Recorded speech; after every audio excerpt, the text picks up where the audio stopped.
श्रीमन्नारायण नारायण हरि हरि ओम।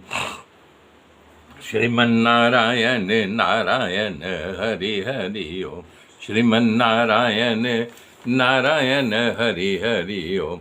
श्रीमन्नारायण नारायण हरि हरि ओम।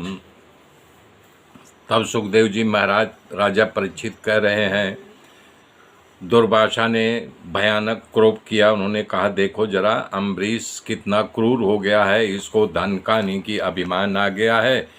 ऐसा ही सोते हुए उनका शरीर लाल अंगारा हो गया, जटाएं खुल गई, एक कित्या प्रकट हुई जो अम्बरीश को जलाने के लिए बढ़ी, मारने के लिए। लेकिन तुरंत भगवान का सुदर्शन चक्र छूटा, क्योंकि भगवान ने सुदर्शन को आज्ञा दिया था कि जैसे तुम मेरी रक्षा करते हैं वैसे इनकी रक्षा अम्बरीश की करना। भगवान कितने बड़े भक्त थे। वो कृत्या जल के भस्म हो गई। तब वो चक्र दुर्वासा की ओर लपका। दुर्वासा भाग खड़े हुए, वहाँ से भागे जा रहे हैं, पीछे देख रहे हैं, सुदर्शन उनके पीछे लगा हुआ है। भाग करके ब्रह्मा जी के पास गए, जा करके ब्रह्मा जी के चरणों में गिर गए, उनसे विनती की।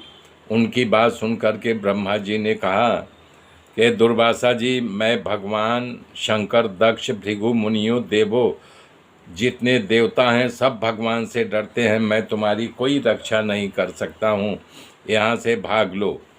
हमारे में ताकत नहीं है कि मैं तुम्हारे भगवान के चक्र से बचाऊं। तब बोले, तब वहाँ से दौड़ करके वो जो है भगवान शंकर के पास कैलाश पर्वत पर गए। भगवान बैठे हुए थे। शंकर बोले, उनके भी चरणों में गिर पड़े। बोले, भगवान हमारा सुदर्शन चक्र से रक्षा करो, बचाओ बचाओ। महादेव जी बोले कि मैं, सनत कुमारो, नारद, कपिल देव और सब सिद्ध जितने हैं सब भगवान की माया से डरते हैं। भगवान की माया कहाँ कब क्या कर बैठे हमें कुछ पता नहीं। तुम्हें जो कुछ दक्षिणा चाहिए ले लो हमसे, लेकिन मैं तुम्हारी रक्षा नहीं कर सकता और हमारा कैलाश छोड़ दो।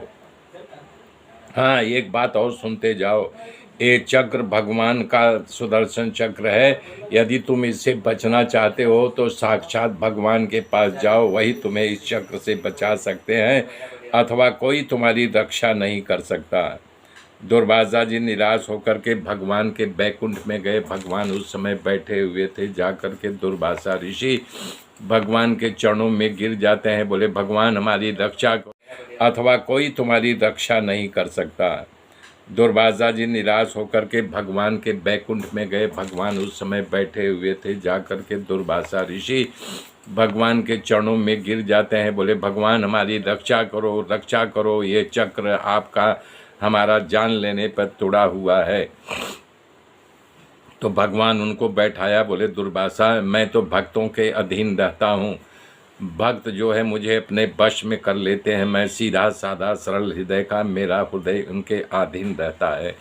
मैं इस चक्र से तुम्हारी रक्षा नहीं कर सकता। हाँ, एक उपाय है, अगर तुम चाहो तो भाग जाओ अम्बरीश के पास, उन्हीं अम्बरीश से क्षमा याचना करो। यदि तुम्हें ये क्षमा कर दिया तो ये चक्र तुम्हारा पीछा छोड़ देगा, अन्यथा ये चक्र तुम्हारा पीछा नहीं छोड़ेगा। दुर्वासा ऋषि व्याकुल हो करके दौड़ लगा दिए और धरती पे आकर के अम्बरीश के पास गए और उनके चरणों में जैसे दंडवत किए वैसे अम्बरीश उनको दंडवत कर दिए। और इधर दुर्वासा बोल रहे हैं कि राजन, हमारी इस चक्र से रक्षा करो, रक्षा करो। तो जब ऐसा कहा तो महाराज बोले कि ऐसा है। तब उन्होंने चक्र की स्तुति की और चक्र शांत हो गया, विलीन हो गया। तब अम्बरीश कहा कि बाबा, कि आइए पहले हम भोजन कर लें फिर बात करें। तो दुर्वासा ने कहा, अरे अभी तक तुमने भोजन नहीं किया है। बोले, नहीं महाराज, आपका इंतजार करते करते 1 वर्ष बीत गया है। ये आज उसी प्रकार की द्वादशी युक्त एकादशी आई है, उचित समय पे आप आए हैं। ऐसा कह करके उन्होंने उनको भोजन कराया खूब प्रेम से और द्वादशी का प्रायण किया।